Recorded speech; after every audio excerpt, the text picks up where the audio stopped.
Саламатсызбы, Нургүл айым, биздин студияга кош келдиңиз.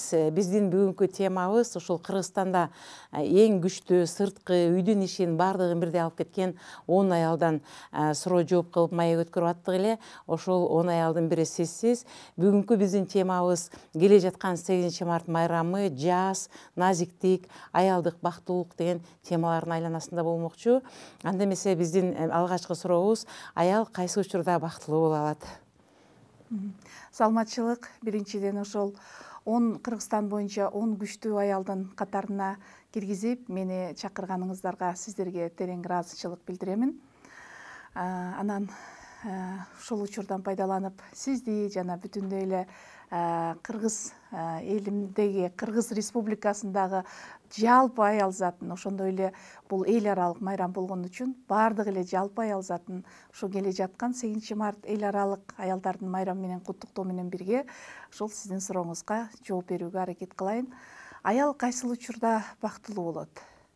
Бул суроо абдан кеңири жооп берсе болот. Бирок мен мындай кандай суроо берериңизди деле билбей эле келдим. Мындай дароо жооп берген эле аракет кылайын. Аял эң биринчи өзүнүн ордун турмуштан тапканда бактылуу болот. Аял бул ар тараптуу, ар жактуу, ушунчалык чыдамкай, ушунчалык сабырдуу, ушунчалык эмгекчил, мээнеткеч жан болот да. Анан аял заты көтөрүп жүргөн жүк бул ушунчалык оор, ушунчалык жоопкерчиликтүү, ушунчалык татаал болот. Ошонун ичинде эң башкы бул өзүнүн милдети, бул албетте аял эне болуу милдети. Эне болуу милдети бул ошол балдарына татыктуу тарбия берип, сүйүктүү жар болуп, бактылуу эне болуп, өзүнүн турмуштан ордун таап, сүйүктүү кесибинин ээси болуп, коомдо өзүнүн ордун тапкан, ошого мындай бир орусча айтканда востребованный болгон аял бактылуу болот деп айтат элем. Мына жакында эле баарыбызга маалым болгондой, сиз ушул өлкөнүн бир орчундуу бутагын тейлеп турдуңуз. Ушул учурда менимче сиздин абдан эки жакка көп чыккан учурларыңыз, үй бүлөгө көңүл бура албай калган учурларыңыз болуш керек. Негизи эле ушундай учурларда аял кишиге эркек мындай бир таарыныч мамиле кылып, сен мени карабай атасың, үйдү карабай атасың, же болбосо бизге аз көңүл буруп атасың деген бир мамилелер дагы көп учурда кездешип калат да. Вот сиз ушул ишти иштеп жүргөндө жолдошуңуз сизге кандай мамиле кылды? Албетте, өзүңүз белгилегендей, мен 3 бийлик бутагынын бир бийлик бутагын кармап турдум, албетте башкарып турдум.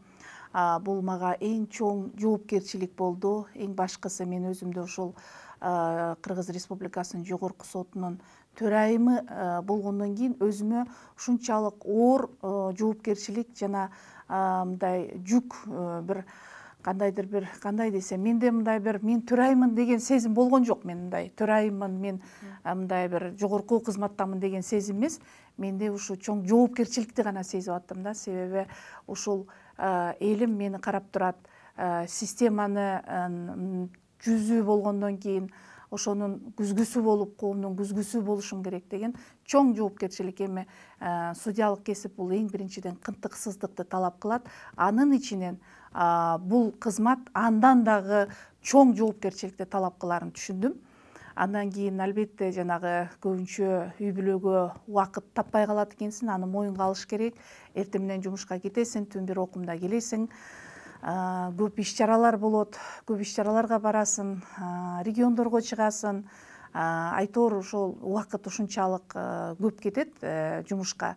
Ал эми үйгө көңүл бурбай калган учурда албетте менин үй бүлөм туура түшүнүп, туура кабыл алып атышты. Анын ичинде жолдошум эч качан мени ушундай үй бүлөгө аз көңүл буруп атасың же мындай деген бир сөз козгогон жок. Анткени биз ушу бири-бирибизди абдан түшүнүп, бири-бирибизге ишенип, ушундай бири-бирибизди абдан урматтап, сыйлап жашаганыбыз үчүн бизде андай маселелер эч качан козголгон жок. Мен колуман келишинче ушул бош убакыттарымда, дем алыш күндөрү үй бүлөмө арнаганы аракет кылып жаттым. Сиздин ушу аркалаган кызматыңыз сот кызматында, ошо сиздин тажрыйбаңызда сот жүрүп жаткан учурда же болбосо ушундай бир көп учурларда аял кишинин сезимин назиктик кылып, же болбосо ошол кылмышкердин апасынын же болбосо жубайынын болгон учурларда сиз кандай көз караш менен карайсыз? Сизге ошолорго бир аюу сезими же болбосо баланы башкача тарбиялаш керек эле деген баягы мыйзамды бузбаган сезимдерби же бир кандай учурлар болот? Ошондон бир мисал келтирип кетсеңиз. Албетте андай мисалдар көп эле болот. Мен ушул учурдан пайдаланып айтып кетким келет да. Аял менен эркектин өзүнчө бир табигаттан берген өзгөчөлүгү, айырмачылыгы бар да. Аял кандай ойлонот, эркек кандай ойлонот. Мисалы бир татаал бир маселелерди чечүүдө аял кандай көз карашта болот, эркек кандай көз карашта болот. Айырмачылык болот, сөзсүз болот. Аял эң биринчиден өзүңдүн энелик инстинктин күчтүүлүк кылат да. Энелик бир мээримдүүлүк, жетекчи болгонуңда деле эң биринчиден сен жетекчи болуу менен бирге ошол сенин алдыңда иштеген кызматкерлерге эң башкысы бир эне катары мамиле кылат экенсиң да. Ушулардын баардыгы жакшы болсо экен, бир жакшы иштесе экен, жакшы ийгиликтерге жетсе экен деп эле өзүң балдарыңдай ушундай күйүп бышып турасың да, бир башкача сезим болот.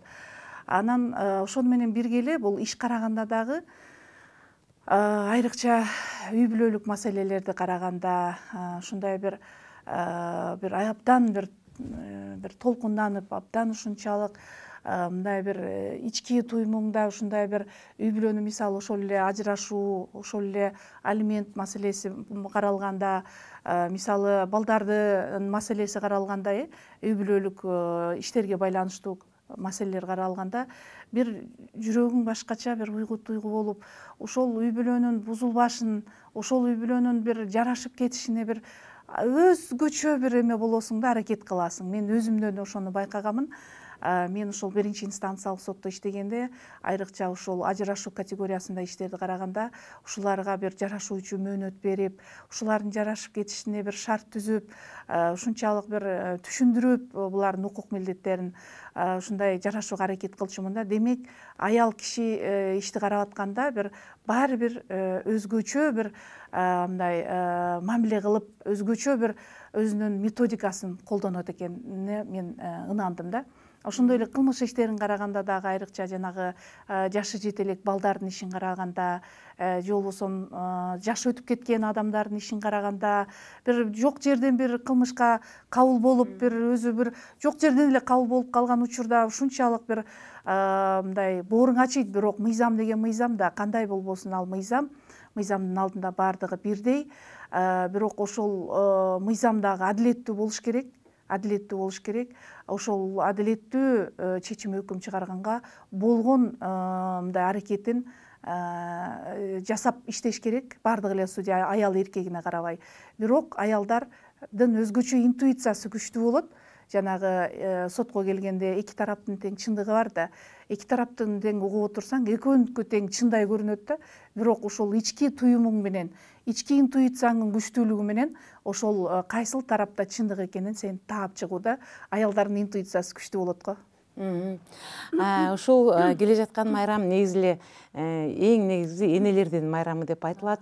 Муну биздин мамлекетте кээ бир учурда бул деген чет жактан келген салт, бул чет жактын майрамы деп кабыл албаганыбыз менен, бирок баары деле ушул 8 март биздин бир ички дүйнөбүзгө башкача нерсе алып келип, жаз менен кошо жаркырап келип, апаларыбызды эстеп, энелерибизди куттуктап эскерген убактарыбыз болот. Ушул өзүңүздүн апаңыз жөнүндө, ал адамдын касиети жөнүндө кандай сизге бир таасир, жашоодо негизги таасир калтырып кеткен, ошол жөнүндө айтып кетсеңиз.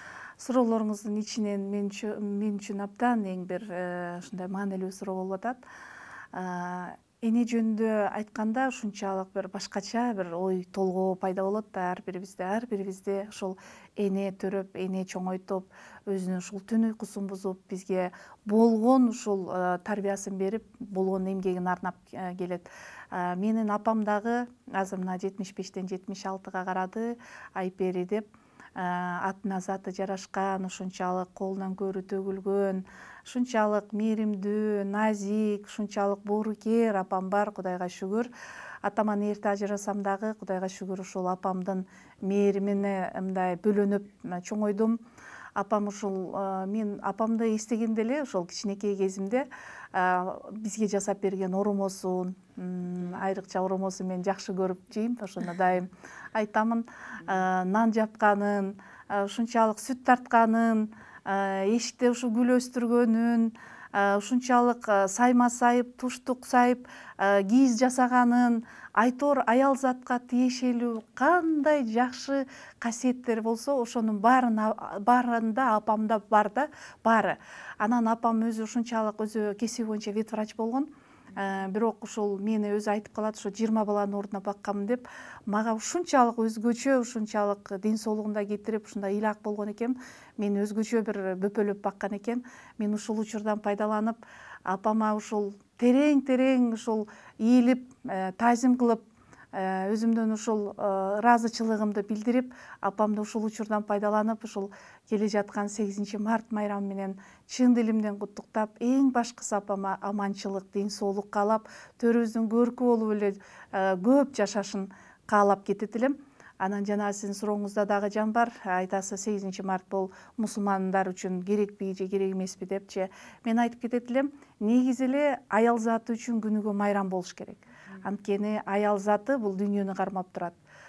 Сулуулук дүйнөнү кармап турат дегендей, сулуулукту эң биринчи алып келген бул аял заты. Аял заты бул назиктик, аял заты бул тынчтык, аял заты бул назиктик, боорукердик, бардык жакшылыкты ошол аял заты аркылуу билебиз. Ошондуктан мен ойлойм, жаздын алгачкы айында ушу келген 8 март бул баарыбыз үчүн чоң майрам болуш керек.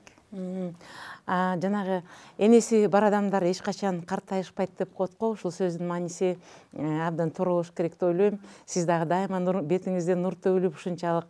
Мен сизге келатканда ушул суроону кантип берсем, мен билген жокмун да апаңыздын баары. Мен апам эрте өтүп кеткен 62 жашында. Анан ушул суроону кантип берсем, бир ушундай жүрөгүнө оор келтирип албайм деп ойлодум эле. Кудайга шүгүр апаңыз бар экен. Ошон үчүн ар дайым жаш экенсиз. Бул жерде бизде дагы орчундуу суроо, сиз бул суроого абдан туура жооп берет болушуңуз керек.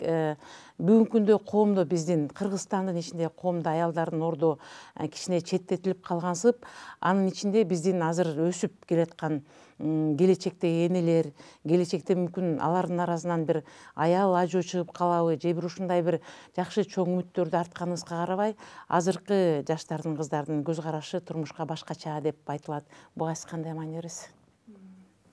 Бул абдан ойлонуп, терең ойлонуп жооп бере турган суроо экен. Сурооңуз татаал. Негизи эле аял болуп төрөлгөндөн кийин, эми кыз киши болуп төрөлүп, бул негизи эле аялдарда, коомдо бир чоң бир кандай десем, ийгиликтерге жетиш эркектерге караганда абдан оор. Мен 10 эсе оор десем дагы жаңылышпайт элем. Эмне себептен? Эң биринчи башкы себеп, аял адам коомдо бир бизнес жаатында болобу, же болбосо ошол эле мен иштеген мисалы сот системасы болобу, башка укук коргоо системасы болобу, медицинадабы, кайсыл жерде болбосун, аял затынын мындай ийгиликке жетиш үчүн эркекке караганда да көп иштеш керек. Көп иштеш керек. Анан эмнегедир эркектер кетирген кемчиликти коом кечирет, аял адам эгерде сөзүнөн жаңылса, же болбосо туура эмес иш кылып койсо, же болбосо эмнегедир бир туура эмес бир нерсе жасап койсо, коом аялды кечирбейт. Эмнегедирчи мындай өтө мындай эме карайт да. Анан ошондуктан аял адам анын үстүнө түйшүгү да көп да. Бир ийгиликке жетиш үчүн ал ошол убактысындагы ушунчалык үнөмдөп бардык нерсеге мындай жетиш керек да. Үй бүлөгө дагы, мисалы сен үй бүлөдө энесин, аялсың, кайын журтта келинсиң, төркүнүңдө кызсың, катышың бар, куда сөөгүң бар, бардыгындай мындай регулировать эткен аял да. Ошону менен бирге эле сен жумушта кызматкерсиң. Ошол коомдо сен ошол бардык нерсеге аралашып, бардык нерсенин сен мындай бир жетишиң керек да. Анан эркектерге кичине оңоюраак, алар мисалы үй жумуштары менен, балдардын көп маселелери менен эркек көп баш оорубайт да. Аларга көбүнчө карьера жасоого же болбосо бизнести жасоого аларга оңоюраак болот. Ошондуктан аялдар эркектерге караганда көп иштеш керек. Анан эч качан ушул кемчилик кетирбеш керек. Анткени кемчилик кетирсең, коом кечирбейт да. Ошондуктан ар бир кадамыңды, ар бир сөзүңдү, ар бир ишиңди абдан ушунчалык мындай таразалап, алды артыңды карап, жет өлчөп бир кесип, абдан ойлонуп, анан иш кылыш керек да. Анан ошондуктан мен ойлойт элем, азыркы учурда, азыр мындай глобализация болуп аткан учурда, мындай бир коом өнүгүп өсүп, мындай техниканын өнүккөн заманында албетте аялдарга да кыйыныраак болуп атат. Бирок ошого карабастан мен ушул учурдан пайдаланып айтып кетейин. Биздин кыргыздын айымдары абдан потенциалы күч, абдан мындай кандай десем, билими, тажрыйбасы, ушунчалык өзүнүн адамгерчиликтүүлүгү жагынан дагы аялдар эркектерден кем калышкан жокпуз. Кесипкөйлүгүбүз Кудай буйрса жакшы. Өзүбүздүн бардык жактан ар тараптуу, ар жактуу өнүгүүгө болгон далалатыбызды жасап, аракетибизди жасап келатабыз. Албетте, мынау үч бийлик бутагында аялдардын азыраак болушу өкүндүрөт. Ошол эле мыйзам чыгаруу бийлигинде, аткаруу бийлигинде, бизде эми сот бийлигинде бир аз жакшы ситуация. Бизде эми 50-50 болбосо дагы биз жанагы аялдар иштеп келатабыз, эркектерден калышпай. Бирок албетте ушул аялдардын көбүрөөк болсо деген жакшы, изги өзүмдүн тилегим бар. Анткени аял бар жерде тартип бар, аял бар жерде жоопкерчилик күчтүү. Аялдар биз абдан мындай бир кыракы, мындай абдан мындай астейдил, абдан мындай бир иш баштасак ошонун аягына чейин чыгарып, ушундай бир башкача табиятыбыздан бир башкачараак болот экенбиз. Анан буюрса мен ойлойм, бара-бара ошол аялдардын дагы көбүрөөк келиши буюрса болот, жакшы жолго коюлат деп ойлойм. Бул боюнча мен ойлойм, биздин президентибиз дагы, Садыр Нуркожоевич дагы көп аракеттерди жасап, ушул аялдарды көбүрөөк ушул жетекчилик кызматтарга коюуга жакшы аракеттерди жасайт деген жакшы бир ишеничим бар. Ушул энелердин майрамында эгерде сиз ырдасаңыз, биз бир куплет эне жөнүндө ырдап бериңиз деп сураналы дедик эле. Кандай десем, мындай мен ыр укканды абдан жакшы көрөм. Чарчаганда айрыкча ушул жаратылыштын койнунда биздин кыргыздын сонун огончуларынын, композиторлорунун ырын, музыкасын угам. Бирок ушул тилекке каршы өзүм ырдабайм. Маегизге чоң рахмат, Нургүл айым. Ушул биздин эфирдин аягында биздин эфир аркылуу биздин айымдарга бир өзүңүздүн дагы бир жолу бир жакшы каалоо тилектериңизди, жанагы жетинин бири кыдыр деп коет, мүмкүн сиздин батаңыз биздин бүгүнкү Кыргызстандын айымдарына тийип, мындан аркы жашы өзгөрүп, согуш болбой тынч жашап, элибизде бир жакшы тынчтык, ынтымак болуп калат. Ошон үчүн мен ар бир келген конокко бир өзүнчө бир кайрылуу суранып жатам, аялдарды куттуктап кетсеңиздер деп. Эң башкысы, урматтуу айымдар, азыркы биздин жашоодо тынчтык керек экендиги баарыбыз үчүн белгилүү болуп турат.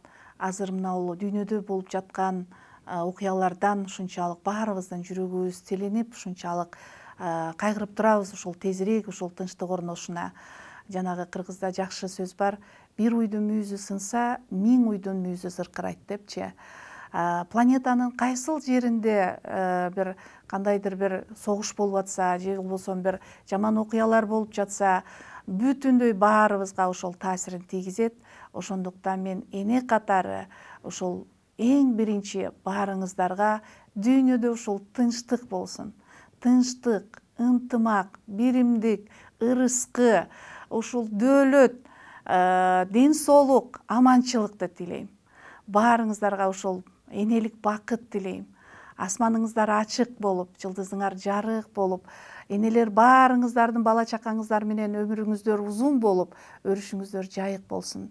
Дайым ушул биздин Кыргызстаныбыз өнүп өссүн. Биздин Кыргызстандын келечеги кең болсун. Балдарыбыз ушундай күлкүсү, балдарыбыздын күлкүсү жаңырып турсун. Мен өзүмдүн үй бүлөмө жана өзүмө эмнени кааласам, баардык жакшылыктарды сиздерге да каалаймын. Бар болуп, аман болуңуздар. Чоң рахмат.